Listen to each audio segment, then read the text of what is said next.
Bien, ¿qué tal? ¿Cómo están? Estamos en este espacio nuevo de Canal Encuentro, que en verdad ya lleva un año, de la gratuita, por el cual ya ha pasado Waldo Ayer, Darío, mentira la verdad, el filósofo de Canal Encuentro, realmente me cuesta decir el apellido, discúlpenme, Diego Colombek y varios más. La intención entonces hoy es conversar a propósito de Sarmiento. Iba a decir discutir porque la figura de Sarmiento, todo lo que él ha escrito, evidentemente si algo tiene como característica es que no puede dejar a nadie indiferente. A todo el mundo le da ganas de conversar, de discutir, de polemizar. Por eso en parte seguramente esta conversación con Araceli Bellota y con Fabio Wasserman va a tener este carácter de conversación. Entonces la idea sería empezar a partir de estos ejes que propusimos, con este primero que tiene que ver con Sarmiento y las clases populares, y con una pregunta que hace Pablo Ariel Podestá, que pregunta lo siguiente: ¿qué concepción tenía Sarmiento sobre las clases populares? ¿Se sentía parte de ellas por ser provinciano? Y también agradece. Sí, bueno, a ver, Sarmiento, digamos primero que Sarmiento es un personaje que tiene cantidad de matices, ¿no? No es un personaje que se puede verlo en blanco y negro. Se sentía parte de las clases populares en el sentido de que él venía de una familia pobre, digamos, él no había podido estudiar y demás. Ahora luego él había hecho todo un esfuerzo enorme por ligarse con las aristocracias, sobre todo porteña, ¿no? Entonces tenía una mirada ambigua, digamos, él se ubicaba dentro de la clase dirigente, pero al mismo tiempo también era provocador, digamos, él tenía un lema que decía porteño en las provincias y provinciano en Buenos Aires. Pero bueno, sí tenía una enorme preocupación por la educación popular. Él pone el adjetivo popular al lado de la educación y de alguna manera también esto lo remite a su propia historia. Él no había podido estudiar o continuar sus estudios porque su familia no tenía plata para pagarlo. Entonces sí, sin duda esto de alguna manera lo afectaba, ¿no? Sí, ahí yo agregaría un elemento más que tiene que ver con entender cómo era la sociedad de la época. Cuando Sarmiento nace, no, su familia está empobrecida, pero no pertenece exactamente a lo que podrían ser las clases populares de la época, sino era una familia, que podría decirse en términos de la época, de gente decente, ¿no? Que tenía un largo arraigo en San Juan, pero que estaba empobrecida, ¿no? Lo que colocaba como un lugar marginal dentro de las clases, diríamos hoy en día las clases altas. Y lo que, por otro lado, como decía recién bien Araceli, tenía una posición mucho más compleja y ambigua en relación a ser provinciano en Buenos Aires y porteño en las provincias, y eso da cuenta también de la complejidad de su pensamiento y de su accionario, una de las dificultades que tiene cuando queremos encasillarlo, ¿no? Se nos está escapando todo el tiempo de donde queremos ponerlo a Sarmiento. Por eso podemos seguir discutiéndolo, entre otras cosas, y porque dice mucho de nosotros, como seguramente aparecerá ahora en todas las preguntas. Bien, bueno, voy haciendo una pregunta, una que es complicada, pero para discutir complicadamente sobre ella. Pregunta Guillermo Caniza: ¿es verdad que Sarmiento quería educar al soberano, refiriéndose a los inmigrantes, y que él calificaba a los gauchos e indios como bárbaros, origen de todo el mal? También se pregunta, el huevo de la serpiente, entre comillas, ¿no?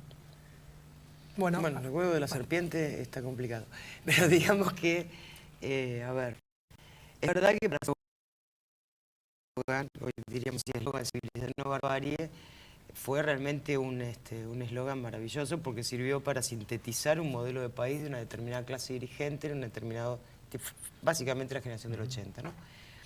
Lo que sí él, cuando plantea civilización y barbarie, ubica la civilización en las ciudades y la barbarie en el campo.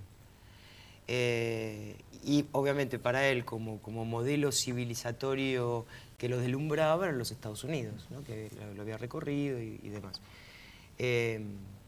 Sí tiene un desprecio por, si uno lee los escritos de Sarmiento, no puede dejar de reconocer que era racista. Detesta a los indios, detesta a los negros, detesta a los judíos. Digamos, como que tiene realmente una mirada muy dura respecto de esto. Y con el tema de los gauchos, sobre todo, tiene una mirada dura, pero también, volvemos al principio, el tipo era un tipo ambiguo. Por ejemplo, cuando él da su primer discurso como presidente electo, lo da en la colonia de Chivilcoy, la colonia agrícola, y se declara presidente de los gauchos convertidos en pacíficos vecinos. Es decir, el tipo decía, bueno, démosle tierra, démosle semillas, enseñémosle a plantar, que trabajen, y lo que para él era el gaucho, sinónimo del mal entretenido, del vago, se va a convertir en un pacífico vecino, digamos. Esto es más o menos la mirada de Sarmiento, pero por supuesto los indios, los negros, le parecían que era justamente barbarie, ¿sí? Sí, ahí yo creo que la idea por ahí de Hugo la Serpiente no termina de expresar lo que significaba para Sarmiento los pueblos originarios, los gauchos, porque en realidad para él algo que estaba anidando y que podía desarrollarse en el futuro era un resto, una rémora, algo que venía del pasado y que obstaculizaba el progreso. O sea, para poder entender a Sarmiento, para juzgarlo si también quieren, para poder criticarlo, bueno, pero para entender también lo que estaba planteando, su idea era que había determinados sectores sociales que no tenían condiciones para poder formar parte de la civilización y del progreso. Y en ese sentido es que son conocidos sus escritos que son, digamos, tienen una ferocidad muy fuerte y que han también motivado grandes discusiones sobre su figura y la posibilidad o no de reivindicarlo hoy en día. Gran parte de la discusión creo que tiene que ver con eso. Pero hay que entender que lo que él está planteando es algo que si uno ampliara, no es también para pensar que Sarmiento podía tener algunas particularidades, pero un hombre de su época, no es algo que solamente pensaba Sarmiento, sino que buena parte de los sectores dirigentes, tanto en Buenos Aires como en el interior. Y de hecho uno podría decir que Sarmiento gozaba mayor simpatía en las clases dirigentes del interior que la de Buenos Aires, donde era bastante despreciado, precisamente por ser del interior. Sí, está... Bueno, por supuesto que este es un flor de tema y que acá rápidamente se une fundamentalmente a partir de lo que proponía Araceli. María Fátima Queiroz pregunta, ¿pueden dar su opinión sobre el racismo de Sarmiento, tanto hacia los pueblos originarios como hacia los nativos africanos? Bueno, esto que decía recién, en realidad la concepción que tenía Sarmiento es que la población mestiza, la población, los gauchos, los hombres de la campaña, como decía Araceli, sobre todo tiene que ver no tanto con el ser de las clases populares, sino de las clases populares rurales, ¿no? Porque él pensaba que en la ciudad anidaba la civilización, no eran sujetos aptos para la civilización y para la república moderna. Entonces, no era el único que lo pensaba, y también, por supuesto, también los indios. Él no era el único que lo pensaba, que fue quizás el que lo expresó de una manera más contundente y con palabras más duras. Entonces, eso podía implicar dos cosas, o un programa de transformación como Chivilcoy, el gaucho convertido, o el exterminio.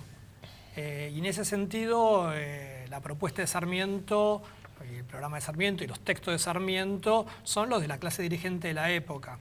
De todas maneras, me permitiría agregar algo más. Yo creo que, más allá del juicio de valor que nosotros podamos hacer sobre sus escritos, que obviamente de nuestros valores son insostenibles, e incluso en términos de la época, varios de sus expresiones también fueron repudiadas, me parece que lo interesante de Sarmiento es que en su proyecto de nación, en su proyecto de país, en su proyecto de sociedad, tiene esas dos dimensiones, la del progreso, la de la inclusión, la de la incorporación, la de la transformación, la del futuro y también la de exclusión. Y en general tendemos a pensar que lo que nosotros pensamos es inclusivo, integrador, con valores positivos, y muchas veces no nos damos cuenta que también estamos excluyendo, denigrando, dejando de lado, expulsando, y me parece que en ese sentido retomar y discutir a Sarmiento nos permite pensar lo que es Argentina como nación y como sociedad, en tanto y en cuanto se construyó incluyendo y excluyendo como todas las sociedades y todas las naciones. Parece que eso permite abrir muchas veces la discusión también sobre nuestro presente, ¿no? ¿Qué formas de racismo existen hoy en día? ¿Qué formas de discriminación existen hoy en día? ¿Qué formas de desigualdad existen hoy en día? Cuando muchas veces todo eso sucede en nombre de ideas que suponemos que son buenas de progreso, de civilización, de inclusión. Sí, no, básicamente eso y digamos que además, como bien decía él, era toda una clase dirigente que pensaba esto. Digo, cuando se propone a partir de 1852 la política de captar inmigrantes en el exterior, porque obviamente hacía falta mano de obra y bueno, todo lo demás, también en verdad el sueño era que viniera una camada de inmigrantes anglosajones en lo posible. ¿Y cuál era el sueño? Bueno, entre mezclados con los nativos le van a cambiar los valores, digamos. Bueno, no vino esa inmigración. Y este pensamiento duró muchos años, digamos. El famoso fraude patriótico, el voto de los muertos y lo demás, ponerle fraude patriótico. En verdad, esa clase dirigente estaba convencida que el pueblo no estaba formado para responder a ese modelo de país que planteaba la Constitución de 1853. No estaba capacitado para votar, básicamente. Entonces hacían como si estuvieran, y esto lo decía Alberdi también, hagamos como si estuvieran capacitados, que a la larga después, con esta evolución de la inmigración, van a aprender. Entonces, era realmente el pensamiento de toda una clase dirigente con un determinado concepto de modelo de país, que además había sido la clase dirigente triunfante después de Caseros, donde en verdad, bueno, los que representaban el federalismo tradicional, los caudillos del interior, habían sido derrotados. Y Sarmiento es parte de aquella facción dirigente que había ganado y había terminado con una concepción más federal de país, ¿no? Bien. Una cosita más. Sí, sí. No, que hay algo interesante en Sarmiento, que también ve esa complejidad que hablábamos antes, que él, por ejemplo, tiene una posición mucho más inclusiva en lo que hace la extensión de los derechos políticos y el voto que otros contemporáneos como Alberdi. O sea, que también cuando pensamos, es cierto que hay unas ideas de la época, en general son republicanos, liberales, con distintas dosis, pero Sarmiento proponía que los inmigrantes sean incorporados a la vida política, mientras que Alberdi prefería mantenerlos excluidos, pensando que con el desarrollo de la sociedad civil a través de la economía iba a generar esos sujetos aptos para la civilización. Sarmiento confiaba en la incorporación política también. Por eso incorpora y a su vez excluye, ¿no? Tiene esa doble... que en realidad toda política hace eso, lo que pasa es que con Sarmiento es muy notorio. Está puesto en un primer plano y lo dice de manera brutal. Sí, yo para ya ir cerrando este eje quizá digo algo más, quizá podemos conversarlo un poco, pero también me parece que hay algo del asombro que produce Sarmiento, que cuando se refiere a las clases populares, en sus textos, y lo hace de una manera tan maravillosa, por otra parte, aunque a veces con enorme crueldad, la mayor parte de las veces, ¿no? Mezcladito, lo cierto es que él también actuó frente a esas clases populares, ¿no? Él estuvo al frente de ejércitos que fueron a combatir rebeliones populares, ¿no? Dirigió la guerra contra el Chacho Peñalosa en 1863, cuando era gobernador de la provincia de San Juan. Entonces, no solamente fue un hombre de letras que escribió sobre el problema de civilización y barbarie, como en punto podría ser Alberdi, aunque a Alberdi mucho le gustaba la dicotomía de civilización y barbarie, pero escribía sobre estos asuntos, sí, claro, sino que él también actuó, ¿no? Y hay algo ahí que le da un carácter a lo de Sarmiento, si se quiere, como mucho más resonante, ¿no? Más categórico. Sí, lo que pasa es que la mirada de Sarmiento, insisto, es compleja y por eso creo que lo hace tan atractivo también, ¿no? Digo, si estamos hablando de inclusión, si hubo una dirigente del siglo XIX que tuvo en cuenta un sector que nadie había tenido en cuenta, este fue Sarmiento con las mujeres. Si a Sarmiento las mujeres le debemos la ocupación del espacio público. A partir del normalismo, es decir, a partir de su delegación de la función de maestras en las mujeres no solamente empezaron a ocupar el espacio público, sino que además provocó que entraran las primeras universitarias a las facultades. Y las primeras universitarias que entraron a las facultades fueron las que encabezaron la lucha por los derechos civiles y el sufragio. Es decir, tenía estas contradicciones enormes. Por ahí tenía frases brutales con el tema de los originarios o con el tema de la población africana y al mismo tiempo daba espacio a la mitad de la población que nunca había sido tenido en cuenta. Claro, totalmente. Bien, bueno, vamos con el eje 2, entonces si les parece, el eje 2 es Sarmiento y Rosas.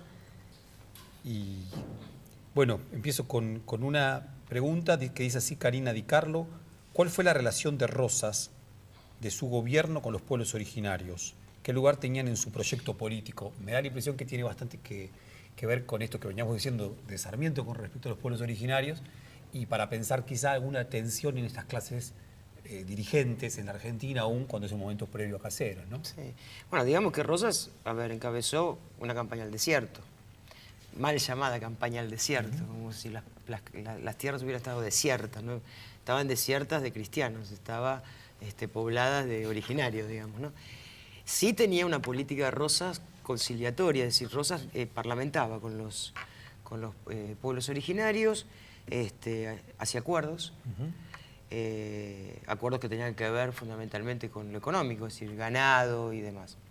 Tenía caciques aliados, pero aquellos que se le oponían los mataba. Digo, para eso tenía los Colorado del Monte, digamos, justamente su peonada, que era su ejército además, si el acuerdo no se llevaba a cabo, los mataba. Es decir, era una concepción, insisto, de toda una generación.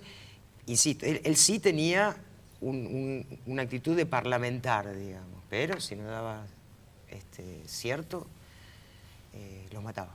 Sí, en realidad hasta, digamos, lo que nosotros, se terminó denominando la conquista del desierto, ¿no? Encabezada por Roca, esta doble actitud de hostilización y de conflicto armado y de negociación estuvo presente desde la ocupación española y se fueron asentando durante los siglos XVIII y ya en el siglo XIX los gobiernos patrios también lo hacían.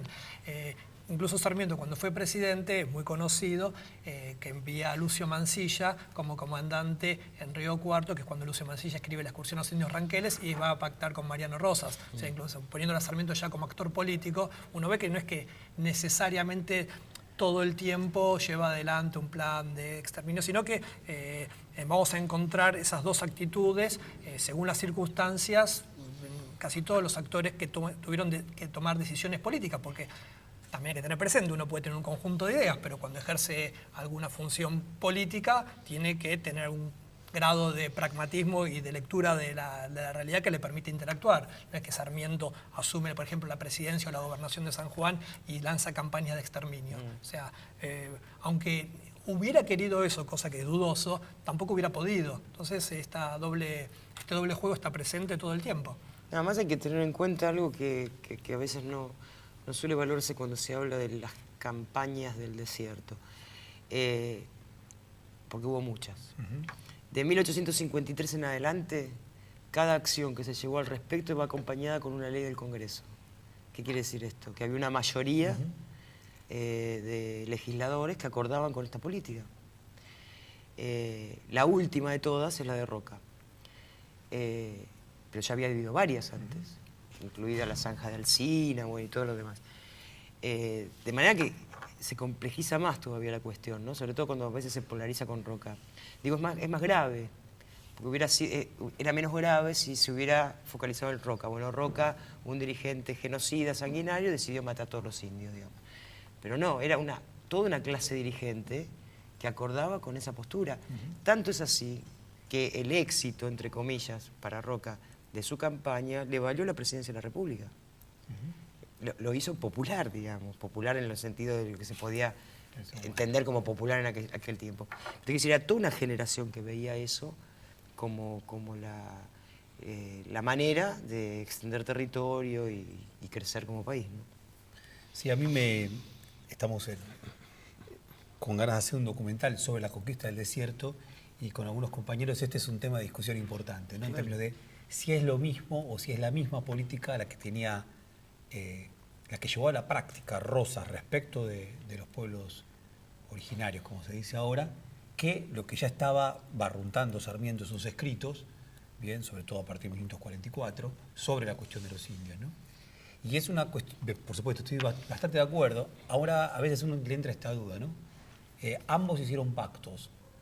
No obstante, Rosas casi como que no tenía ningún tipo de prurito ni de prejuicio de mandarse correspondencia con Calfucurá. No, claro.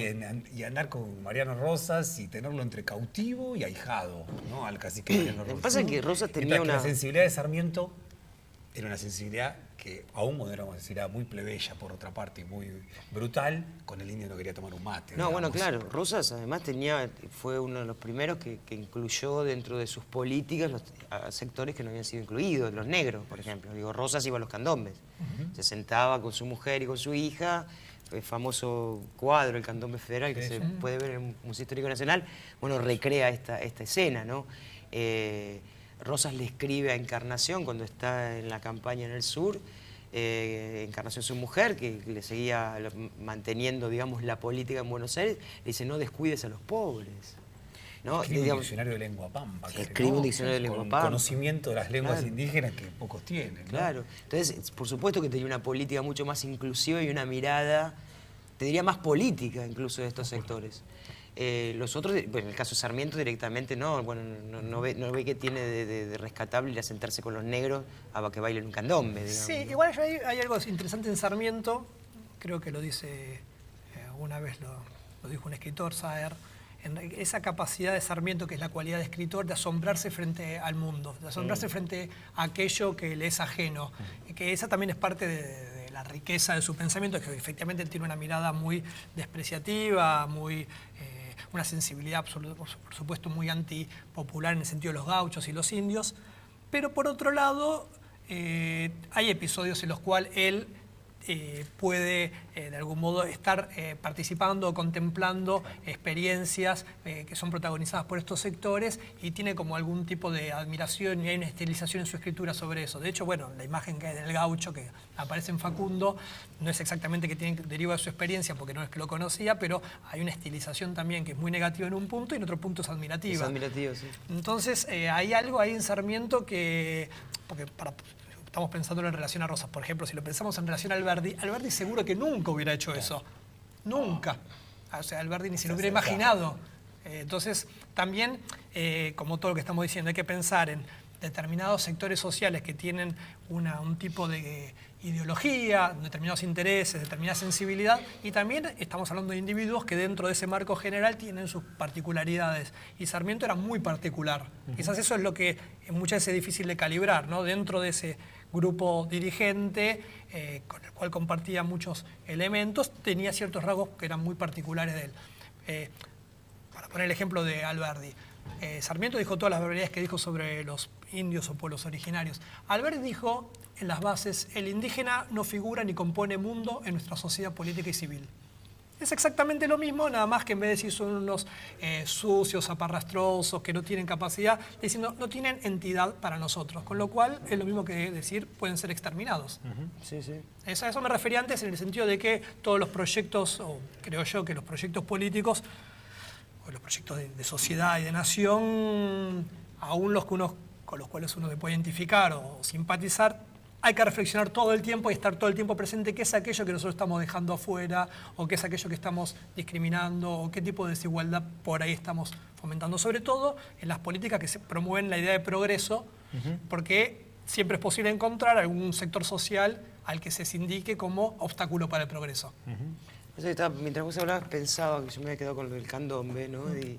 y Rosas, el que volvió a poner el carnaval como fiesta fue Sarmiento. Claro. El carnaval siempre tuvo una cuestión de Rosas terminó prohibiéndolo porque eran tan brutales los juegos del carnaval y porque además todos jugaban, incluido Rosas también. En un momento prohibió el carnaval porque entraban con los caballos en las casas, digamos, ¿no? Ahora, el que recupera el carnaval es Sarmiento y cuentan que el tipo iba caminando entre la gente y que una de las digamos, blasones que él solía mostrar era que le habían dado como una orden del rey Momo porque había puesto el carnaval de nuevo, ¿no? Entonces tiene estas cosas contradictorias, ¿no? De decir, bueno, se mezcla con el pueblo y por momentos tiene pensamientos que vos decís, no puede ser que sea tan antipopular, ¿no? Tal cual. Bueno, está bárbaro. Una pregunta así, bien contundente, fuerte, de esas de las que uno diría que le va a contestar a Araceli. Si efectivamente esto fuera un régimen, no tendría lugar. Pero lo vamos a discutir, porque nada tiene de régimen esto. Daniel del Río: increíblemente mucha gente apoya a Rosas en contra de Sarmiento cuando aquel, o Rosas, no fue otra cosa que un patrón de estancia que quería que los ciudadanos fueran ignorantes para poder dominarlo fácilmente. ¿Qué cosa? Es una opinión así. Sí, digamos, a ver, a mí me parece que si hay algo que tiene interesante el debate histórico, ¿no? Es que, como en el presente, nada es blanco y negro. Tiene tanta cantidad de matices y está bueno transitar esos matices de las figuras históricas y de las épocas históricas, ¿no? Sí, Rosas era un patrón de estancia. Ahora también hay mucho mito con el tema de la educación, como si en los tiempos de Rosas no hubiera habido educación. Sí la había, lo que pasa es que, bueno, estuvo suspendida en algunos momentos, fundamentalmente por los bloqueos de los franceses y demás. Ahora, que era un patrón de estancia, y sí, era dueño de un saladero, digamos. Hoy sería, no sé, el dueño de una cadena de frigorífico, no sé cómo. Sí, que representaba a los sectores estancieros, ganaderos de Buenos Aires, por supuesto. Como decía Sarmiento, ¿no? Rosas es el más unitario de los federales, porque en verdad Rosas defendía Buenos Aires y además defendía también los intereses de esa clase social. en contraposición a esto, fíjate que Sarmiento, por eso yo digo, a veces me parece que Sarmiento, y a Rosas también, se lo ha ideologizado post-mortem y se lo han tomado determinados sectores ideológicos para levantarlos como modelo. Y recuerdo ahora, era 2 o 3 años, discurso, creo que era Violcati, el presidente de la Unión de la Sociedad Rural, que inauguró la Sociedad Rural haciendo un discurso con loas a Sarmiento, ¿no? Y sí hubo un sector que fue absolutamente antagónico a Sarmiento, eso te digo, fue la Sociedad Rural, porque Sarmiento se oponía al latifundio y proponía dividir la tierra en pequeñas parcelas para que pueda tener la propiedad y por esto las colonias agrícolas, ¿no? Entonces me parece que a veces estos personajes han sido adueñados por algunos sectores, parcializando un aspecto y olvidando el otro. Y sí, creo que sí, Rosas era un estanciero, claro, y defendía esa clase, y Sarmiento luchó contra esa clase también. No, solo diría que, muy brevemente, porque en realidad ya incluir a Rosas en el análisis requeriría otro tweetcamp. Otro tweetcamp sobre Rosas. No, pero ahora hablando en serio, que voy a tomarlo desde el lado de Sarmiento, que una operación, ahí sí, discursiva y digamos, que hace Sarmiento, que hace muy interesante, es posicionarse él en el exilio como el antagonista de Rosas. Bueno, el Facundo es muchas cosas, pero una de las cosas que es el intento, uno de los intentos más complejos y sofisticados por pensar qué es el rosismo, ¿no? Aunque hace una biografía de Facundo Quiroga, la hace para poder entender qué es Rosas y qué es el rosismo. Y después a partir del 48, cuando vuelve de Europa, en Chile, saca toda una serie de artículos que presenta ahí un gran combate en América, 2 grandes hombres, Rosas y Sarmiento. ¿No? Es donde aparece toda la otra faceta de Sarmiento, que él incluso ironizaba mucho sobre su megalomanía, lo llamaban Don Joe y todo eso. También es muy difícil pensar a uno sin el otro porque buena parte de lo que nosotros, o parte de la sociedad argentina conoce sobre Rosas viene a través del Facundo de Sarmiento, de escrito de Sarmiento, claro. Y buena parte, digamos, del accionar de Sarmiento estuvo dirigido a entender y a criticar a Rosas y a terminar con su legado. Entonces son como figuras que están muy, digamos, solapadas una sobre la otra, ¿no? Entonces es interesante eso, siendo tan distintas. Sí. Y realmente están llegando muchas preguntas, me llegan y bien recontra interesantes. Y bien difíciles también, ¿no? Porque realmente alrededor de Sarmiento y Rosas casi se puede contar todo. ¿Sí? Todo, hasta ahora. Sí, son nuestro Aleph. Que dice, en buena medida, el odio de Sarmiento a Rosas sigue vivito y coleando. Están citando, falso, corazón helado, espíritu calculador, tirano sin rival hoy en la tierra, y suma una aberración, una monstruosidad. Bueno, es el tema del ensañamiento de Sarmiento con Rosas. Bueno, se plantea esto como problema. Y en verdad me gustaría decir a mí algo, ¿no?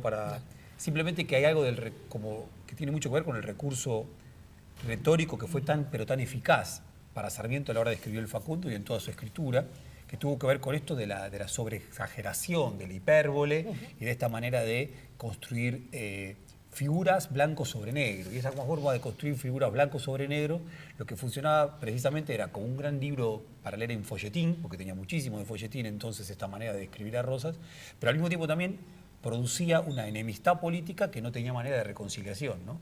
Que en un punto era similar a la manera de enemistad política que producía el propio Rosas. Sí, claro. Bien, y lo que produjo entonces fue una situación de tensión política notable, ¿no? Durante todo ese periodo del gobierno de Rosas hasta el año 52, bueno, por lo menos. Pensar las consignas, Federación o Muerte, claro. O ver las divisas. Igual las conciliaciones son posibles siempre en la política.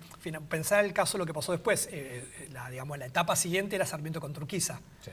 Y en el 70, digamos, hay un encuentro entre Sarmiento y Urquiza, que es lo que termina de desencadenar la muerte de Urquiza. Bueno, que termina de desencadenar la muerte de Urquiza, no solamente por eso, obviamente, no es solamente por la visita de Sarmiento al Palacio San José. Y ahí plantea Sarmiento algo bien interesante, diciendo, nosotros peleamos mucho, porque finalmente hay que reconocer que usted representaba el pasado, cómo era la sociedad argentina, y yo venía a representar el futuro. Venimos peleándonos hace 20 años y hemos llegado como un punto de equilibrio. Usted me modificó a mí, yo lo modifiqué a usted. Quiero decir, también está esa dimensión política de Sarmiento, si no queda como el ideólogo, como el escritor, como el literato, y también fue presidente, digamos, alguien que llega a presidente, no es solo un escritor, obviamente. Y ahí también uno, no diría que se pudo reconciliar con Rosas porque por ella tenía otra dimensión, ¿no? Y otro contexto, pero la política siempre depara sorpresas. Mirá, hay una famosa respuesta que le da Sarmiento a un grupo de estudiantes que lo va a visitar ya viejo, ¿no? Antes dice el Paraguay, creo que le preguntan sobre Rosas, y él le dice, bueno, usted no crea todo lo que se dice, porque digamos como que de alguna manera dice, bueno, tampoco era tanto. Sí. Y Sarmiento era un tipo que en ese sentido, esto es una virtud que hay que reconocerle, que si el tipo, él salía a defender ideas con una brutalidad y sin ninguna duda, ¿no? Digo, por ejemplo, la fundación de la Ciudad de La Plata. Salió a decir, no, pero ¿cómo se les puede ocurrir? Las ciudades no nacen de la nada, las ciudades tienen motivos, bueno, cuestiona. Cuando en 2 años se funda La Plata y lo ve, el tipo se vuelve loco y dice, es una ciudad moderna, nació con luz eléctrica, quiero ir a morir a La Plata. Es decir, el tipo, digamos, cuando se daba, o cuando podía, o lo convencía de su supuesta equivocación, lo reconocía. Claro. Y de esa manera también se reconcilia con Alberdi. Cuando lo va a buscar, manda a su ministro a buscarlo, y también era una manera también de pelear contra Mitre, ¿no? Que ya lo estaba molestando. Pero de todas formas, digamos, tenía estas cuestiones que está bueno reconocerlo, sí, ¿no? Como un tipo que cuando el pensamiento lo demostraba otra cosa, bueno, lo reconocía. Bien, hay realmente varias cosas. No obstante, yo diría, con Rosas tenía un encono fundamental. Con Rosas claro, parece hasta difícil imaginar contrafácticamente que hubiera podido suceder otra cosa que una guerra y que una batalla de caseros, ¿no? Recuerdo que cuando en campaña el Ejército Grande, Sarmiento escribe, si alguna vez yo llegara a pensar en mi suicidio, no lo haría porque aún queda la época de Rosas para estudiar. Como una cosa, aparte que uno sabe que es mentira porque nunca va a pensar en su suicidio Sarmiento, porque no entraba dentro de su subjetividad. No le daba la personalidad, no. Bueno, pero perdón, un par de preguntas más, o lo redondeo respecto a este punto, porque me parece que está muy bueno. Por un lado había ciertos cuestionamientos, creo yo, a cómo se estaba trabajando la cuestión, como la estábamos pensando, y la pensando ustedes, también yo, a propósito de una suerte de justificación historicista de las barbaridades de la historia, que bien se decía, o me parece interesante para discutir, nunca pueden ser legitimadas, nunca pueden ser simplemente explicadas o entendidas, porque eso termina justificando las peores cosas que han pasado en la historia, ¿no?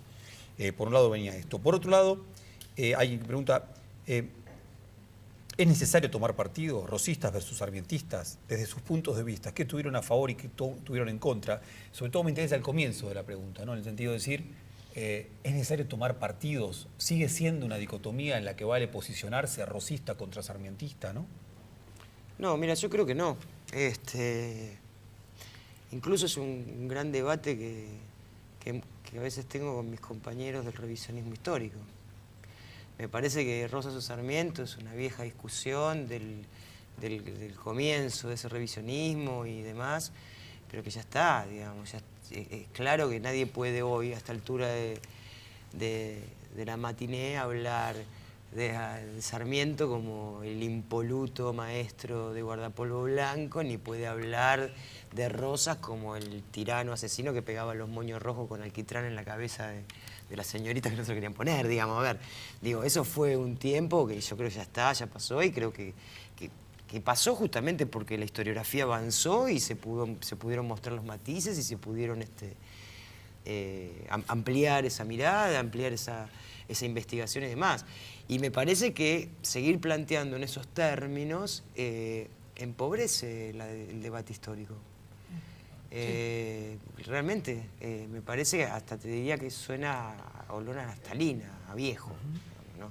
Estaría bueno abrir otro tipo de debates, incluso de estas mismas figuras, incluso de su pensamiento, incluso de su postura, pero con una mayor amplitud, porque si no estamos repitiendo lo de 3, 4, 5 décadas atrás, ¿no? Sí. Yo diría, en relación al problema de la justificación, cuando se trata de comprender o explicar algo, es un problema que para mí es irresoluble. Los historiadores tratamos de entender procesos históricos, determinado tipo de relaciones sociales en el pasado, y en las cuales las sociedades no tenían los mismos valores que los que tenemos ahora. Hay una distancia. Y desde nuestros valores, no hay ninguna figura, tomando en términos individuales del siglo XIX, que podamos reivindicar plenamente. No hay ninguna. Y si pensamos en términos de las guerras de independencia, de guerras civiles, y el tema de la violencia, no nos queda nada. Es un problema porque nuestra cultura pública, nuestra cultura política, nuestra cultura en términos generales, está muy imbuida de todos esos nombres. Está lleno de nombres de calles, de escuelas, que reivindican a todas esas personas que uno cuando empieza a mirar un poquito y bueno, pero a ver quién es. Y vamos a encontrarle en algunos casos lunares y en otros casos a encontrarle manchas de alquitrán de verdad. Entonces ahí hay un problema que excede lo que puede decir un historiador o un ensayista, que viene a pasar. Es un problema que es como la sociedad argentina se relaciona con su pasado, ¿no? Y qué tipo de vínculo podemos tener. Yo por eso decía que me parecía que lo interesante de Sarmiento es que pone en blanco sobre negro los problemas que trae todo proyecto político, que uno tiende a creer que su proyecto político, que su posición es inevitable, es buena, es justa, es necesaria. Bueno, hacer el esfuerzo por pensar qué es aquello que hoy en día nosotros estamos haciendo y cuáles son los valores que estamos poniendo en juego que quizás están excluyendo, discriminando y pueden llegar a justificar políticas con las cuales no estaríamos de acuerdo. Eso es algo que parece como una especie de campanita que hay que tener presente. Y el otro problema es que estamos discutiendo nombres propios, no procesos históricos. Está bien, uno figura como emblema, Sarmiento es el emblema de la civilización, el progreso a costa de los sectores populares. Y Sarmiento es el emblema de la política que representa determinados sectores. Es más complicado si representa a los sectores populares, no, claro. obviamente, pero se lo puede. Pero son emblemas, ¿no? Dejamos de lado lo que está detrás de eso, que son clases sociales, que son procesos históricos, que son relaciones de fuerza, y los nombres propios ayudan por ahí a pensar en algunos aspectos, pero obstaculiza y oscurece entender los procesos históricos muchas veces. Pero digo, a ver, simplificando las miradas, ¿no? Así, bueno, se supone que después de 1853 hubo una división. Por un lado, los que estaban de acuerdo con la División Internacional del Trabajo, que la Argentina se incorporara dentro de esa división, que sea agroexportadora, que provea materias primas a Gran Bretaña, bueno, bla, bla, bla, bla, bla, con centro en Buenos Aires, y aquellos que querían los desarrollos de sus provincias, que estaban postergados, bueno, muy bien.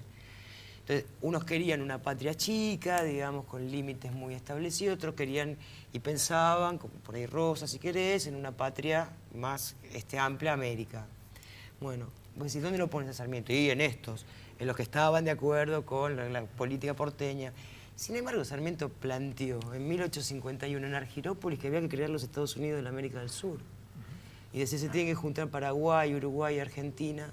La capital tiene que estar en la isla Martín García, decían, porque si no hacen esto, Brasil, por una cuestión lógica de extensión y demás, se los va a comer.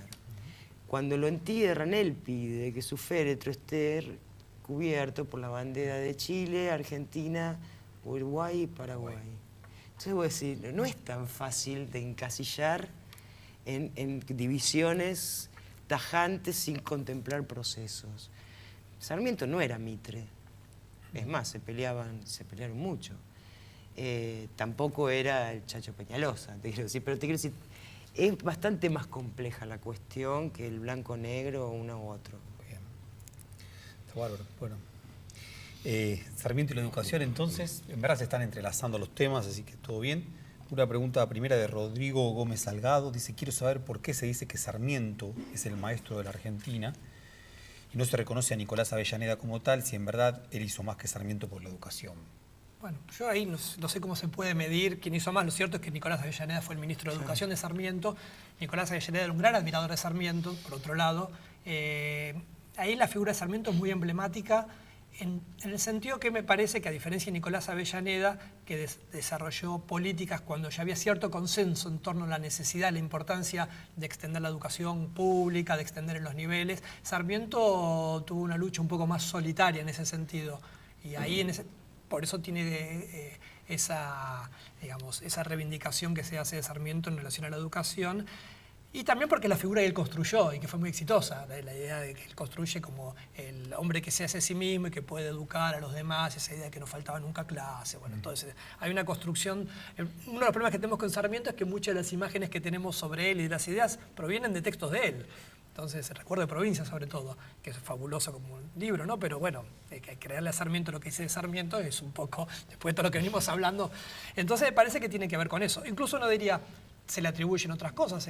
Uno pregunta, yo creo que si hiciéramos una encuesta y preguntáramos por la ley 1420, muchos pensarían que es una ley de Sarmiento. Creen que es de Sarmiento. Creen que Sarmiento es una ley de Roca. De Roca, Pero ahí cuando vemos de nuevo la necesidad de incorporar a esta figura dentro de un marco de relaciones sociales más amplias. Y Avellaneda fue muy importante, pero me parece que tiene que ver con esto, ¿no? Que digamos que actuó en un momento en el cual ya había mayor consenso sobre la importancia del desarrollo de la educación pública, ¿no? Sin negarle todo lo que hizo Avellaneda. Pasa que además Sarmiento venía de estudiar los sistemas educativos del mundo, digamos, era un estudioso del tema, claro. Y lo había mandado el gobierno de Chile.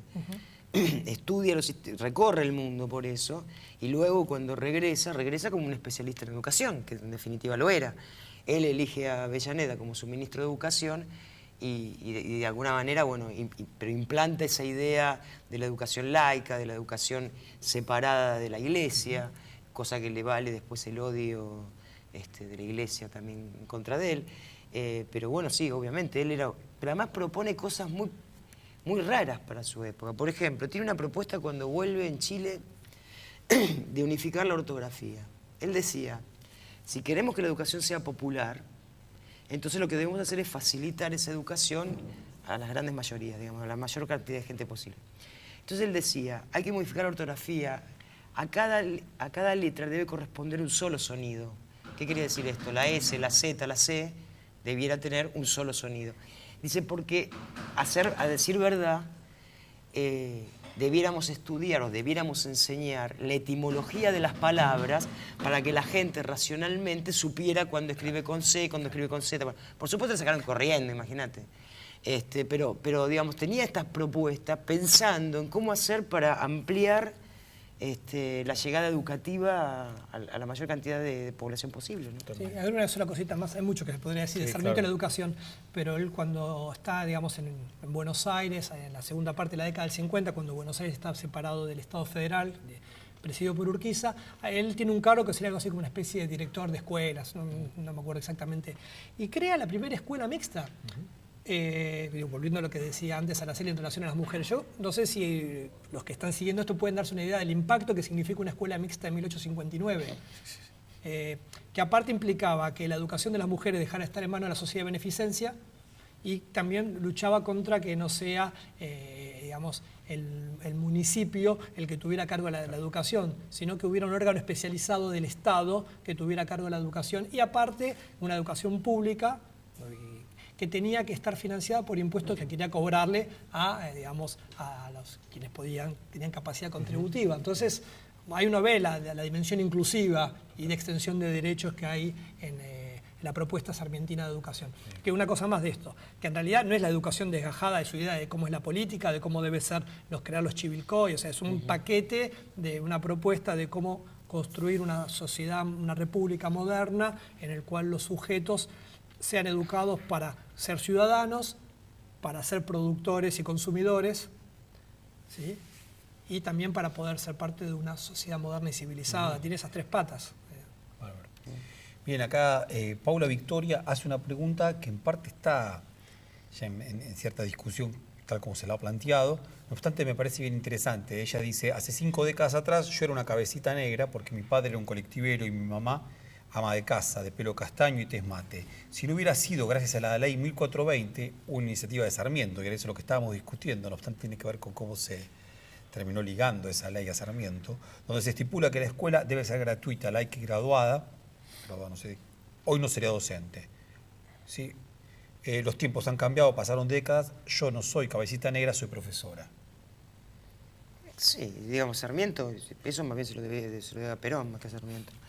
Digamos, claro, que los hijos de los trabajadores pudieran entrar en los colegios, en la universidad, digamos, eso se lo debe a Perón. Y el concepto de cabecita negra también me parece que es como extrapolar demasiado la historia para endilgárselo también a Sarmiento, digamos, ¿no? Creo que no está bueno cuando se comete este error de extrapolar un tiempo histórico para ponerlo en otro. Digo, en general siempre se suele cometer barbaridades cuando se hace esto. No se quiere, o se dice, bueno, Roca era Videla, Videla era Roca. No, mira, ni Roca era Videla, ni Videla era Roca, digamos. No, hay diferencias y sobre todo con tanto tiempo histórico de por medio. Digo, 50 años atrás no es Sarmiento, es Perón. Sí, ahí lo que puede ver es esa marca, en todo caso es Perón, pero una marca sarmientina, porque efectivamente una de las cosas que la sociedad argentina heredó es esta idea de la posibilidad del progreso individual y colectivo, del ascenso social, que es una marca, pues es una de las marcas sarmientinas muy fuertes que tiene la sociedad. Esa idea que el otro día había una encuesta que decía que el 80% de la sociedad argentina cree que es de clase media. Entonces, aunque nos parezca algo muy lejano, es una marca sarmientina, entendí un sentido muy amplio sarmientino, esa idea de qué tipo de sociedad está imaginando Sarmiento, en el sentido de una inclusión del progreso y determinados valores, ¿no? Y bueno, es uno de los que dijo no sé cómo llamar, seguidora, televidente, Lo que pasa es que en Camera. si uno sigue el pensamiento de Cabecita Negra, y seguramente para Sarmiento Cabecita Negra era barbarie. Claro. Sí. Si para Sarmiento los indios eran bárbaros, los negros eran bárbaros, bueno, el Cabecita Negra, que es una expresión de los tiempos, insisto, de la década del 40, del 50, seguramente, yo no sé, ¿viste? Por eso te digo, hacer historia contrafáctica es muy loco. Claro. ¿Qué hubiera dicho Sarmiento cuando vio la negrada venir el 17 de octubre del 45? Y yo qué sé. Yo creo que hubiera... No sé qué hubiera, ¿entendés? Te quiero decir, bueno, uno hubiera dicho, uy, qué bárbaros, otros no, bueno. Por eso digo, me parece que esta inclusión de la que habla, sí, no sé cómo se llama. Paula Victoria. Paula. Tiene más que ver con otra época. Bien. Sí, perfecto. Comento porque a mí me había interesado la pregunta. Sí, dale. A mí me había interesado, primero porque refleja algo de esta creencia tan profunda argentina en que la escuela es la garante del ascenso social, ¿no? Por supuesto, con esta confusión de tiempos que probablemente en el habla de un historiador sea un problema, porque el anacronismo en el habla de un historiador, sí, claro, sobre todo de un historiador, creo que para Benjamin, por ejemplo, no sería ningún problema, pero en general suele ser un problema. En el caso del habla común no es un problema porque se mezclan los tiempos, ¿no? Y por otro lado me interesaba bastante por algo de la discusión que había salido antes, que es cierto que acá se están pensando figuras, nombres propios, y no se están pensando procesos ni clases. Ahora, en tanto historiadores, la voluntad de entender a las clases dirigentes a veces parece estar por delante de la voluntad de entender a las clases populares y sus lógicas.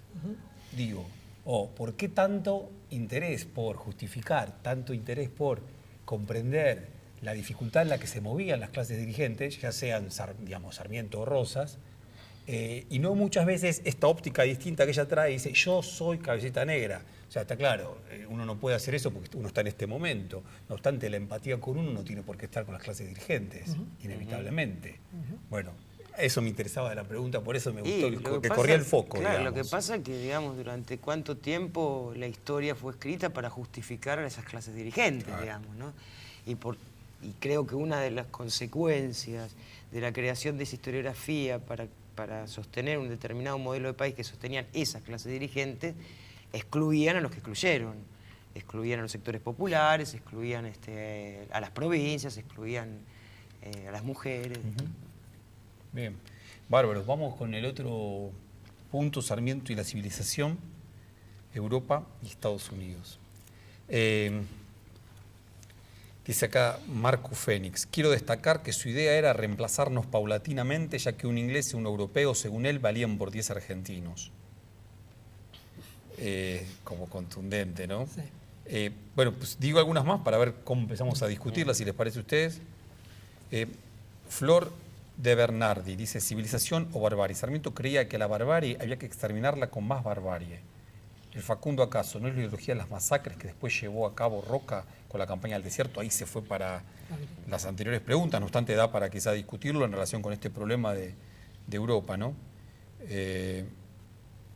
Después, son fuertes estas. Acá hay una larga cita. Dani Sacco cita, por los salvajes de América siento una repugnancia invencible sin poderlo remediar. Esos son canallas.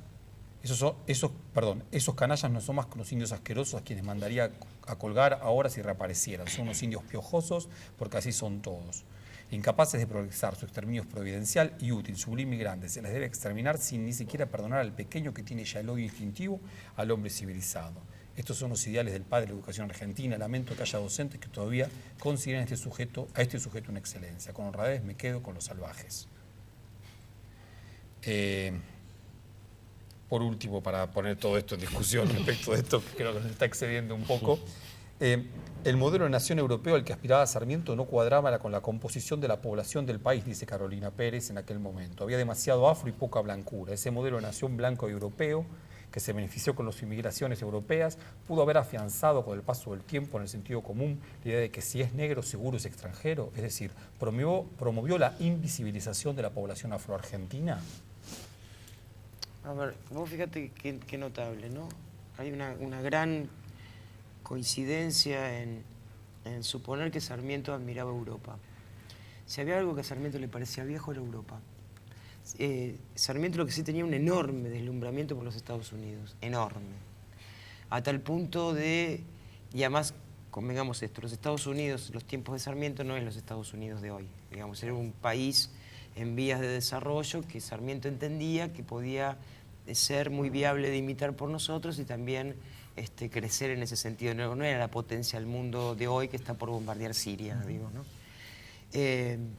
De manera que él tenía, cuando fue embajador en los Estados Unidos, presidencia de Mitre, él tenía una suerte como de obsesión de tratar de traer de allá todo lo que para él entendía que podía servir aquí. Pero no Europa. Hay cartas de Sarmiento realmente cuestionando la vejez de Europa, así se refiere a eso.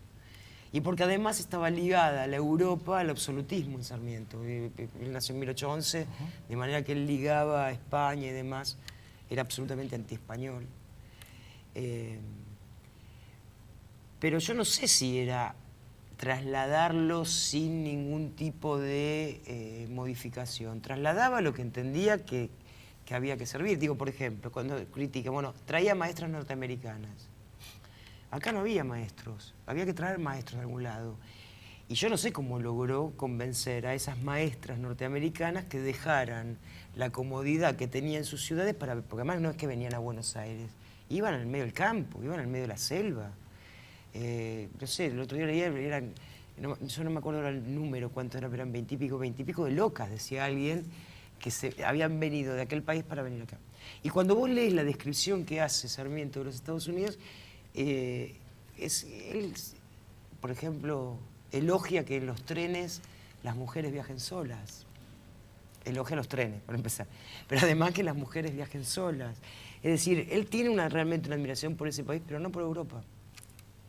Sí, hay algo que no dijimos, pero que es importante también tener presente.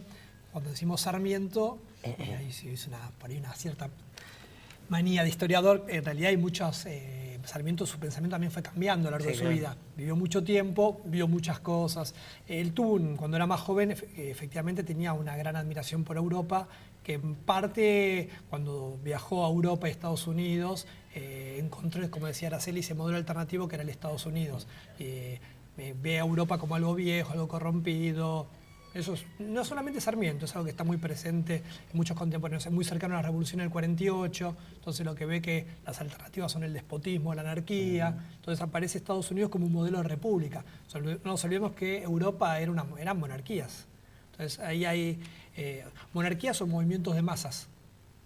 Entonces frente a eso aparece la República Norteamericana como un modelo alternativo. Había varias preguntas ahí, una tiene que ver con el tema de si la idea era traer pedazos de Europa. En realidad el que pensaba más bien eso era Alberdi, que literalmente lo decía, hay que traer una especie de una teoría de trasplante, como si saca un gajo de un lado y se lo pone en otro y prende y crece. Sarmiento creía mucho más en la necesidad de la intervención desde el Estado, desde los gobiernos. No creía tanto en la espontaneidad de las cosas como Alberdi. Hay una diferencia importante. Y en cuanto a lo de la invisibilización, es un fenómeno que tiene una complejidad, pero tiene que ver de algún modo también con esta idea de poder entender que cómo es considerado étnicamente determinado grupo no solo tiene que ver con las cuestiones biológicas, genéticas, sino con cuestiones culturales y sociales, y parte de lo que se podría decir, como aparece en la pregunta, como la invisibilización de la población afrodescendiente, tiene que ver con eso, con esa percepción. Si se hicieran estudios de otro tipo, genéticos, no daría eso. Es como la sociedad se percibe a sí misma y cómo se percibe a los demás. tiene que ver con algo de Sarmiento, que está con esta ideología sarmientina, ¿no? De la idea de lo blanco como superior, que, insisto, no es solo de Sarmiento, es de la época. Yo para discutir poner un poquito de pimienta, acá cuando Dani Sacco, que hace esta cita de Sarmiento, la cita, que yo realmente la desconocía. No, yo la tal conozco. cual. Él es cuando, es así, me tomo un minuto. Sarmiento está en Chile. Una característica que tiene la vida pública chilena a comienzos de la década del 40 es que sus élites tienen un discurso que reivindica lo araucano, por lo menos retóricamente. Para que se den una idea, el periódico oficial del gobierno de Chile, conservador, se llama El Araucano, lo dirige Andrés Bello. Y los rioplatenses que están exiliados allí, Sarmiento, Alberdi, Vicente Fidel López, no lo pueden creer. O sea, les parece que es algo terrible. Y hay muchas discusiones en este punto, y acá lo que está discutiendo Sarmiento es un texto de José Victoriano Lastarria, un liberal chileno, que publicó un texto con el cual coincidía Sarmiento absolutamente, sobre la influencia que tuvo la colonización española y los males que trajo para el desarrollo de las repúblicas hispanoamericanas, y donde dice Sarmiento, yo le perdono todo, pero esto no, ninguna reivindicación de los araucanos. Dice, si ahora reviviera Caupolicano, todo eso, los haríamos colgar como unos salvajes asquerosos que eran. Y es interesante porque uno ve también que, nuevamente, similares ideologías no tienen necesariamente el mismo tipo de expresión discursiva, porque en Chile hay algún tipo de reivindicación que en general es retórica. Y en algunos casos hay algunos que proponen la incorporación de los pueblos araucanos a la República. De todas maneras, siempre, y esto excede la discusión que tenemos, está el otro tema de qué significa incorporar, porque se supone que, digamos, lo de Sarmiento es brutal y evidente, y quiere el exterminio. Ahora, los que quieren la incorporación, ¿qué quieren? Quieren algo que, digamos, esos pueblos que quieren ser incorporados, esa forma de ser incorporados, ¿es lo que ellos hubieran querido? Sí, en general tiene que ver con la destrucción de las comunidades y con la incorporación como individuos en una perspectiva liberal. Entonces ahí también hay otra cosa que también hay que ser, cuando yo decía antes de qué es lo que los proyectos políticos que nos parecen mejores están ocultando, en este caso que mucha de la incorporación o los lugares donde pudieron incorporarse se incorporaron destruyendo las comunidades, incorporándose en términos individuales, y que no necesariamente, obviamente, tenía por qué ser la forma en que los pueblos originarios querían desarrollarse en el futuro, ¿no? En términos individuales y en forma no igualitaria, claro, es decir, como mano de obra. Sí, claro, bueno, en definitiva, era romper la comunidad, pero seguir siendo la mano de obra barata para sostener el sistema capitalista, ¿no? Yo de todas maneras iba a decir que yo estaba de acuerdo con Dani Sacco, con honradez me quedo con los salvajes. Y no lo hago por populismo, con Dani Sacco ni con los que nos están viendo, sino porque hay un problema de perspectiva, que vuelvo al mismo tema. En mi caso no me queda la menor duda que yo era un paria en esa sociedad. Digo, o bueno, un italiano piojoso que me traían para trabajar en cualquier cosa y me mandaban a acabar la Zanja Alsina y a matarme con los indios. Entonces digo, mi empatía, y vuelvo a Benjamin, me parece que no, la más interesante historia es la que se puede escribir en esa lógica que le decía, que era la tradición de los oprimidos. Bueno, claro. Digo, entonces, en esa tradición de los oprimidos no es ni con aquellos que los quieren integrar de manera absolutamente subyugada, de manera absolutamente subalterna y digamos, dejándoles para siempre un lugar marginado dentro de la sociedad, ni tampoco con los que los quiere exterminar. El problema son los salvajes. Y ellos, digo, un escritor que me encanta, Alfred Evelot, que escribe, es el que hace la Zanja Alsina, precisamente. Entonces escribe hacia 1876. Y él dice, bueno, efectivamente algo de maravilloso debía tener la vida en eso que nosotros llamamos desierto, porque si no, no se entiende que tanto gaucho se escape, que tanto gaucho se vaya. Hoy, cuando lo que vemos es la crisis del modelo civilizatorio occidental, en buena medida, que en parte creo que lo único que lo rescata es el populismo latinoamericano, cuando vemos esto, y uno empieza a decir, y los salvajes, por lo menos me envalentoné por Dani Sacco. Pero está interesante lo que vos decís, porque digo, la clave es desde dónde pensar el país, en el presente y en el pasado también, ¿no? Digamos, ¿cuál es la mirada? ¿De dónde enfocás? ¿Cómo pensar en nacional y popular? Digo, a ver, ¿cómo pensar justamente desde este lugar? Cuando en general la historiografía, insisto, durante generaciones y generaciones, fue escrita desde los clases dirigentes para justificar esta cuestión. Ahora digo, obviamente, cuando vos ves lo de Dani, Y claro, y además, no solamente eso, sino además cuando vos pensás en el daño ambiental, cuando vos pensás en la cantidad de cuestiones de ecología y demás, que no habríamos tenido si hubiéramos seguido justamente este respeto y además la cosmogonía que tenían ciertas comunidades originarias respecto del universo, ¿viste? Seguramente no se habrían talado tantos árboles, seguramente no habría habido cantidad de desastres ecológicos, ¿no? Pero bueno, el tema es justamente eso, y creo que esto es lo fascinante de este tiempo, poder pensar la historia desde otro lugar y desde otra mirada. Lo que pasa es que no solemos tener este ejercicio y está bueno hacerlo. Sí. Yo agregué una sola cosa a lo que vos dijiste, ya que dijiste provocativamente. Yo creo que si hubiera sido ese italiano desembarcado, no estarías pensando como vos pensás ahora. En ese entonces, vos lo podés pensar ahora de ese modo, con esa distancia, pero la empatía esa difícilmente. Digo, si pensás, no, digo, si pensando en qué era lo que pensaban los sectores populares urbanos sobre los indios en el siglo XIX. También para tener una mirada idealizada. No idealizar los sectores populares, que los sectores populares, por ser sectores populares, tienen una empatía con... Totalmente, no iba a decir. Estaría bueno también pensar que pensaban los indios respecto a los inmigrantes. Totalmente, claro, bueno, eso, para Digo, eso está Martín Fierro. Claro, exactamente, Martín Fierro está desplegado todo este problema y la diferencia entre la ida y la vuelta. Para mí no se trata, a mi entender, de pensar esta cuestión o de producir una empatía con el salvaje por el hecho de encontrar ahí un sujeto pleno, total, que nos hubiera salvado de cantidad de cosas, y que, ni siquiera porque los antepasados de uno hubieran estado reconciliados con él, sino en todo caso para producir una criticidad más álgida respecto del pasado, de la historia, que no quiere decir lo otro, valorarlo a Sarmiento, porque en eso estamos... Parece que estamos de acuerdo. Y una cosa, no sé si lo último de esto, pero en relación a lo que decía Araceli, una de las cuestiones más interesantes que tiene la historiografía o las ciencias sociales, que tradicionalmente se planteaba, bueno, qué es lo que las clases dirigentes hacían en relación a la política hacia los indios, ¿no?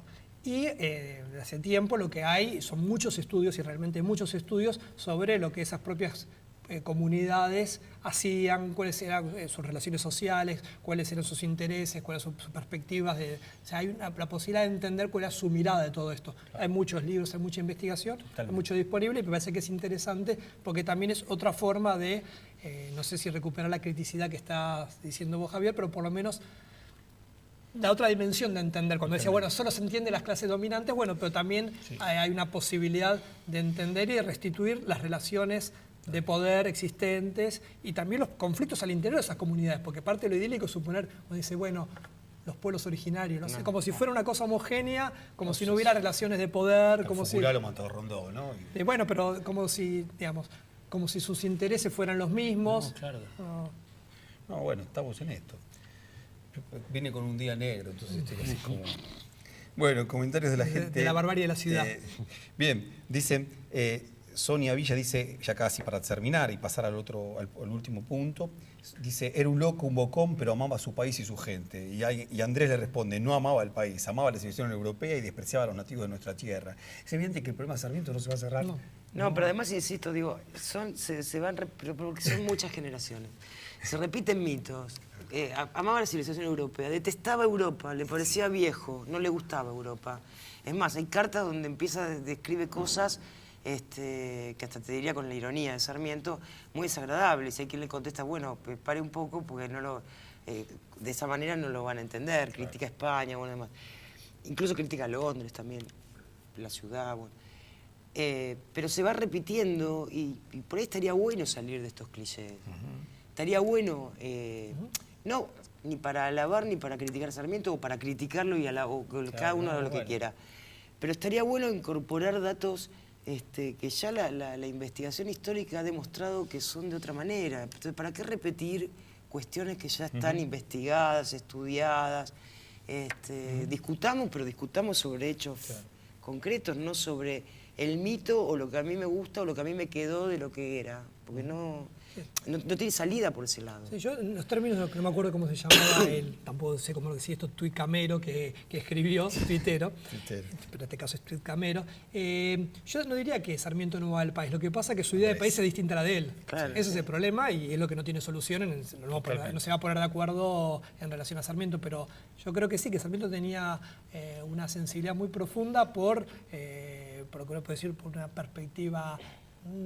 Es anacrónico por una perspectiva nacionalista y de defensa, digamos, de de ciertos valores, cierto modo de vida, ciertas costumbres locales, con toda la contradicción que implicaba la incorporación de, digamos, de costumbres y tradiciones, instituciones civilizadas que él creía que debían ser importadas, ¿no? Pero sí hay muy fuerte y está lleno de textos y de acciones.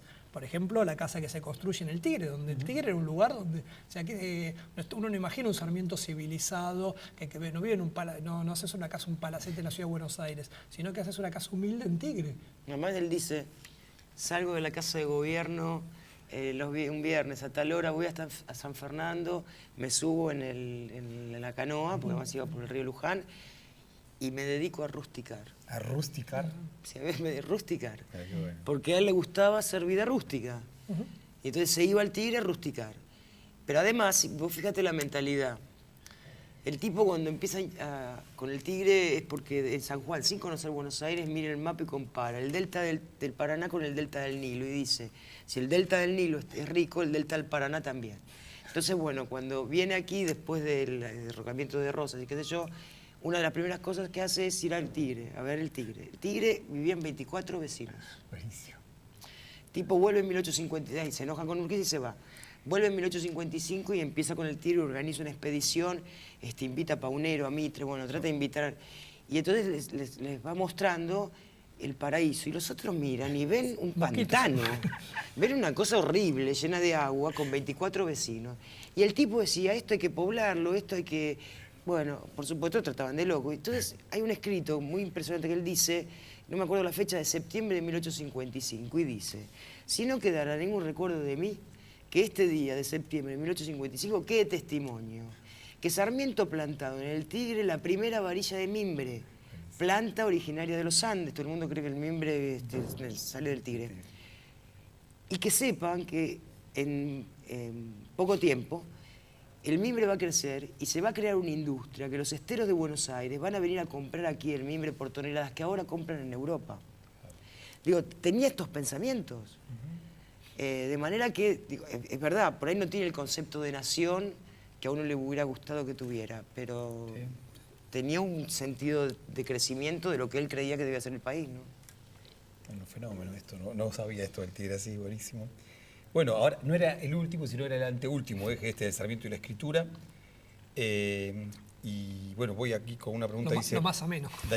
Daniel Alvaral, perdón, dice así. Si el Facundo fue una operación intelectual sobre el rosismo, ¿el Martín Fierro fue una operación para develar las arbitrariedades de los civilizados? Bueno, sí, por supuesto. Yo creo que Hernández escribió el Martín Fierro como un hecho de protesta ante determinado estilo y también para dejar sentado otra postura. Sí, claro que sí, por supuesto. Bueno. Yo creo que los dos son dos escritores militantes enormes. Enormes. Incorporando que la vuelta al Martín Fierro también pone en cuestión mucho de esas críticas, o las pone en suspenso, o las pone en un segundo plano, que están en lo que llamamos la ida del Martín Fierro, ¿no? Sí. Ahí, es más sarmientina la vuelta, digamos. Y porque es entre el 72 y el 79, ¿no? Sí. El momento de la campaña de Roca. Sí. Para Hernández es otro momento también, porque él mismo se va a acercar al roquismo, ¿no? Bien, después Sebastián Calapeña pregunta, durante su etapa de periodista, sobre todo en Chile, ¿por qué sus artículos siempre eran publicados bajo seudónimos? No, siempre no. Publicó algunos artículos con seudónimos, pero algo muy común en la época. ¿Qué seudónimo se le puede saber? ¿Sabes que no me acuerdo? Algo, pero no me acuerdo. Pero un Pingaré, no me acuerdo. Sí, yo tampoco me acuerdo. Pero en general no. Lo que pasa es que cuando él recién se exilió en Chile, piensen que él se va al 39, cruza el 40, bueno, uno piensa en Sarmiento y piensa en Sarmiento, en la figura de Sarmiento, ya, pero era un sanjuanino empobrecido, que llegaba con una mano atrás y otra adelante y no lo conocía nadie. Entonces cuando él empieza a publicar en la prensa, no tiene un nombre para hacerse conocer. De hecho, el primer artículo que publica, que es como un recuerdo, escribe como si él fuera un soldado que había participado en la batalla de Chacabuco.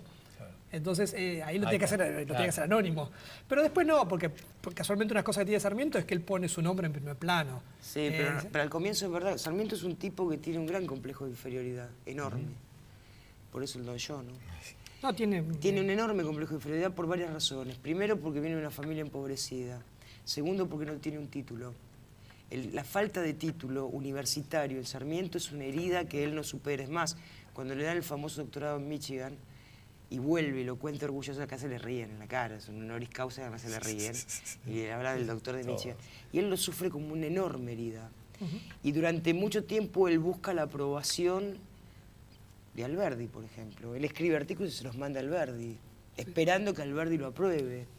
Y después se lo dice, digamos. Pero yo creo que esa es una faceta de la vida de Sarmiento que después lo hace tan exagerado en algunas cosas y tan luchador en otras también. Bueno, bárbaro. Acá hay una cantidad de preguntas en el último eje muy importante que me abrumaron un poco, así que bueno, vamos de a poquito con ellas, o por lo menos con algunas de ellas, me parece que son bastante coincidentes aparte. Silvia de Luca dice, me pregunto el porqué de un debate sobre su figura, pareciera un juicio. Él actuó sobre sus ideas en una época y en un contexto histórico. ¿Qué es lo que hay que debatir? Están sus obras que dicen quién fue y qué hizo. ¿Puedo decir algo de eso? Después, lo digo para ver, dice Pedro Álvarez, ¿qué hubiera pasado si las ideas de Sarmiento no hubieran prosperado? Es posible imaginar el rumbo de nuestra nación sin la gestión sarmientista, ¿no? Porque están medio entroncadas, como quiero. No, empiezo por la primera pregunta. Dale. Que a mí lo que me parece interesante debatir de Sarmiento es que sigue diciéndonos cosas en nuestro presente, tanto lo que escribió, lo que pensó y lo que hizo. Es verdad que era expresión de una clase social, de un determinado grupo político, de unas determinadas ideologías, pero mucho de lo que planteó y actuó hablan de nuestro presente. Habla, por ejemplo, esto que vengo insistiendo desde que empezamos, que es, bueno, esta dinámica entre inclusión y exclusión, ¿no? Esta idea de cómo se concibe la sociedad argentina a sí misma. Entonces, hablar de Sarmiento puede tener un interés meramente histórico, ¿no? Conocemos más sobre el pasado, pero en el caso particular de Sarmiento creo que es muy significativo porque, como dice Sarmiento de Facundo Quiroga, no murió, sigue viviendo en los relatos de los gauchos. Bueno, de algún modo Sarmiento no murió, sigue estando cuando uno va al zoológico, sigue estando cuando uno dice, no, porque en Córdoba tal cosa, o porque construye determinados tipos sociales y determinados estereotipos que se siguen utilizando en el lenguaje cotidiano, porque cuando puede uno plantear, puede estar mal utilizado, incluso como que decía en el discurso de Biolcati, no importa, pero sigue formando parte del insumo. Sus textos son insumos de cómo los argentinos nos concebimos, nos consideramos, nos entendemos.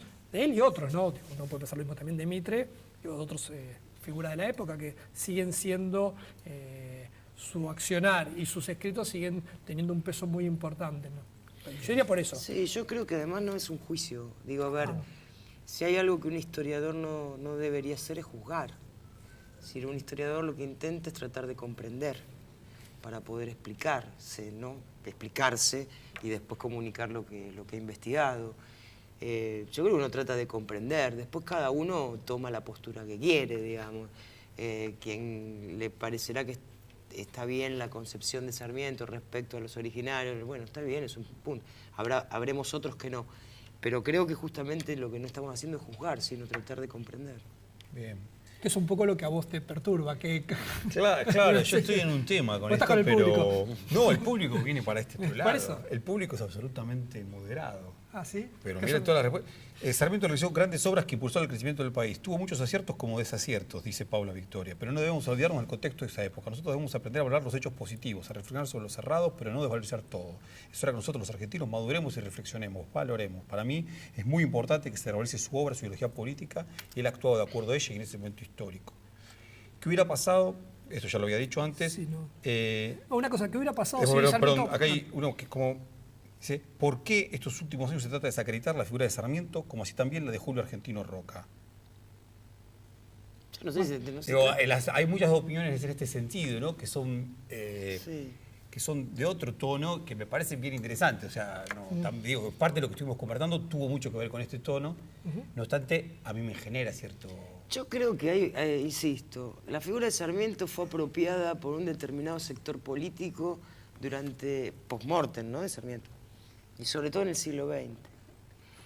Mirá, vos tratá de recordar las imágenes de la marcha por la democracia y la libertad en tiempos de Perón, con la Braden adelante, del brazo de los dirigentes opositores, con las grandes figuras de los próceres.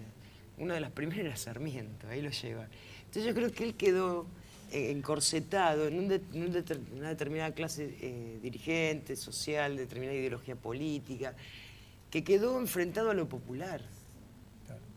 Y quedó enfrentado a lo nacional. Digo, a ver, sí, tenía posturas que, insisto, con la mirada de los Estados Unidos. No es lo mismo los Estados Unidos hoy que los Estados Unidos que miraba Sarmiento, ¿no? Y yo no sé si tenía una mirada tan antipopular, que tenía un racismo, lo tenía, como lo tenía la mayor parte de la clase dirigente de aquel tiempo. Ahora, que tenía una preocupación importante por sectores populares para que accedieran a la educación, para que mejoraran su nivel de vida, también es verdad esto. Entonces yo creo que muchas de las posturas, bueno, con Roca igual, digo, insisto, a veces se simplifica, Roca era Videla, porque salió a matar indios. No, Roca era ministro de guerra de un gobierno, una campaña espantosa para mi gusto, con una solución que yo no acuerdo y que no me gusta y que me hubiera encantado que no sucediera. Pero lo cierto es que esa campaña que inició Roca tuvo el apoyo de una ley del Congreso de su tiempo y luego lo llevó a la presidencia de la República. Por lo tanto, Roca no es Videla, aunque haya matado, digamos.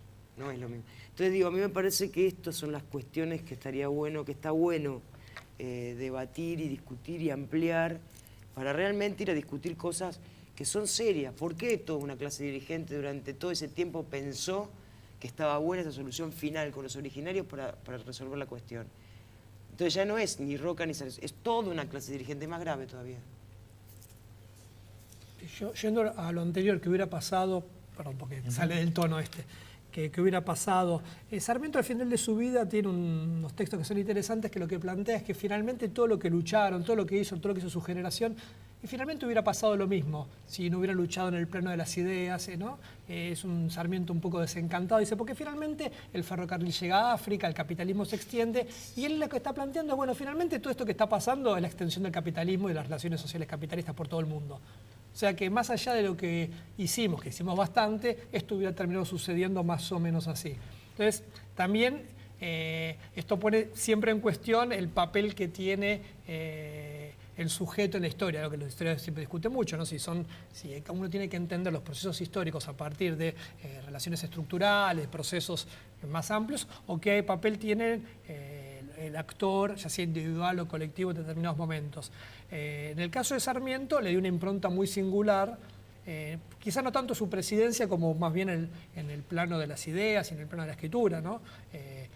Pero, digamos, insisto, era una de las formas que podía haber sido llevado adelante un proyecto político en el cual acordaba buena parte de la clase dirigente en términos de inserción en el mercado internacional, etcétera, etcétera. Después había diferencias. Entonces ahí me parece que esa sería la respuesta que hubiera dado, que dio Sarmiento en realidad, ¿no? Hay también, perdón, yo leía alguna serie de preguntas que iban por un mismo lado y también estaban las otras con las cuales ya Araceli estaba discutiendo, ¿no? Acerca de el título de genocida, si le cabe o no le cabe, que cambia, digamos, alguien que propone el contrasentido de festejar este día en honor de unos personajes más racistas, xenófobos y genocidas en nuestra historia. Bueno, me parece que es un enorme problema. Yo, de mi parte, aunque creo que se puede seguir discutiendo, yo simplemente quizás advertiría sobre un texto como el de Lucio B. Mansilla, Una excursión a los indios ranqueles, por más que es un texto que él escribe cuando es un personaje marginal, nunca dejó de ser un personaje marginal, pero ahí le está advirtiendo sobre el problema del exterminio, sin ser parte de la clase dirigente. Él ahí advierte claramente sobre lo que se está produciendo, lo que está produciendo es un exterminio, y se lo pregunta. Una civilización que no tiene, así dice él, una civilización que no conoce la clemencia no merece ser llamada tal. Por supuesto es un sobrino de Rosas él, ¿no? Sí. Entonces digo, hay una relación ahí. Impulsor de la candidatura de Sarmiento a la presidencia. Totalmente. O sea, está totalmente peleado con Sarmiento porque Sarmiento no lo puso a él como ministro de Relaciones Exteriores. Ninguna duda, digo, es casi como una suerte de fisura en su propia lógica. Después él también va a estar con Roca. Sí. Nada, no obstante, hay ahí como advertencias que nos llaman un problema. A mí me gusta muchísimo cuando David Viñas, en un libro del 82, Indios, Ejércitos y Fronteras, se pregunta anacrónicamente, se lo pregunta nada más, 1982, antes de la Guerra de Malvinas está escrito el texto, dice, ¿serán los indios nuestros desaparecidos del siglo XIX? Y se lo pregunta, y es David Viñas, ¿no? Se lo pregunta, y además uno recorre los diarios de la Argentina de 1977, 1978, 1979, y la clase política tenía un grado de acuerdo con lo que estaba pasando en Argentina enorme. La que, por supuesto, había otra que estaba afuera, pero digo, la que estaba acá y se reunían, y ya había como gérmenes de la multipartidaria, y había un acuerdo enorme. Y bueno, es que había triunfado... Entonces ese es un problema. Digo, había... ¿Dónde nos colocamos nosotros como intelectuales, como historiadores? Es que había triunfado un modelo de país. Esto es así, digo, después de 1852. Digo, a ver, si uno hace una línea histórica y analiza el pensamiento iniciales de la Revolución de Mayo, se produce una fractura, donde de un lado quedan los que tenían una mirada hacia los pueblos originarios determinados, y estoy hablando de Belgrano, que además se le reían porque planteaba entronizar un monarca inca, bueno, toda la historia. Y si uno lee unas cartas posteriores, cuando Anchorena le cuenta a Rosas, que él había sido diputado en el Congreso de 1816, lo que le habían producido a los porteños, que Belgrano planteara que iba a venir a gobernar un tipo en hojotas. Y le pareció un horror, digamos. Pero bueno, yo creo que también hubo fracturas en la historia donde determinados modelos de país no triunfaron. No triunfó la patria grande ni de San Martín, ni de Bolívar, ni de Belgrano, ni de Artigas, ni de Sucre, ni de O'Higgins. Terminada la guerra de la independencia, se balcanizó América, estalló en pequeños paisitos y es lo que es. Y no era lo que querían los libertadores, digamos. Que sí tenía una valoración importante con los pueblos originarios. Vayan al Museo Histórico, van a ver los pensamientos de San Martín respecto a los pehuenches, que él usaba con mucho orgullo porque los pehuenches habían... Es más, él se había venido a parlamentar con ellos. Bueno, no sé, la logia Lautaro, digo, permanente, digamos, los revolucionarios de 1810, para ellos, reivindicar a los pueblos originarios era restregarles en la cara a los españoles la conquista y la crueldad con la cual se habían mantenido durante 3 siglos en esta tierra. Porque por esa justamente, y es más, el nivel de inclusión en los originarios que planteaban las medidas que iban tomando es notoria. De golpe, cuando fracasa y termina, bueno, eso se pierde. Y luego el país se va construyendo a partir de un pensamiento que es el contrario de ese. Entonces creo que por ahí hay que buscar la explicación y por qué, por ahí se puede encontrar la explicación de por qué toda una generación, a partir de 1852, habían pasado 30 y pico de años después de finalizada la guerra que además Buenos Aires dio por finalizada 4 años antes de que termine, como estaba lejos no era un problema de ellos. ¿Por qué entonces si toda una generación entendió que era normal y natural y más fácil y mejor matar a los indios? Sí, yo tengo otra interpretación, pero sería muy largo ahora quizás para ponerlo a discutir, pero bueno, pues otra vez. Yo acá, a ver, ya estamos cerrando y quizás antes de cerrar, si tienen ganas de decir algo más, tanto Fabio como decir, creo que dijimos bastante. Hemos dicho como mucho, mira. Digo, pero, bueno, dijimos de más incluso. Sí, pero creo que estuvo bien. Me parece que, bueno, bien interesante. Saludos a todos, al público, a quienes estuvieron escuchando esto. No sabemos cómo decirles todavía a aquellos que siguen la Tweetcam. Y, por supuesto, agradecerle muchísimo a Araceli Villota y a Fabio Wasserman. Realmente estuvo bárbara la conversación. Pues sí, agrego algo que estoy leyendo ahí. Algo, sí. No, que hay comentarios que aluden a Sarmiento como vendepatria. Creo que tiene que ver con lo que estábamos planteando antes, que tiene otra idea de patria. Ese es el punto, por ahí que la que tiene el que lo está acusando de vendepatria. Y eso. Y bueno, es hacerse cargo también de que las sociedades no son, ni pueden ser, o por lo menos yo no conozco ninguna, que sean plenamente armónicas. Dentro de ella hay distintos intereses, hay distintas ideas, hay distintas sensibilidades, hay distintos grupos, y eso es parte de las razones por las cuales hay conflictos sociales y políticos. Y en todo caso, bueno, uno puede posicionarse de un modo u otro, pero el problema es que cuando uno ya no le reconoce legitimidad al otro, es parte del problema que estamos discutiendo acá. Si uno piensa que el otro es el mal absoluto, y que es algo de lo que Sarmiento hacía en relación a los gauchos indios, estamos de algún modo reproduciendo eso que quizá no nos damos cuenta que estamos haciendo. Y es uno de los problemas que a veces por ahí tenemos. Eso quería agregar nomás. Bueno, el problema de Sarmiento nuevamente nos ha reunido, nos seguirá reuniendo y así seguiremos. Muchas gracias. No, gracias a ustedes. Gracias.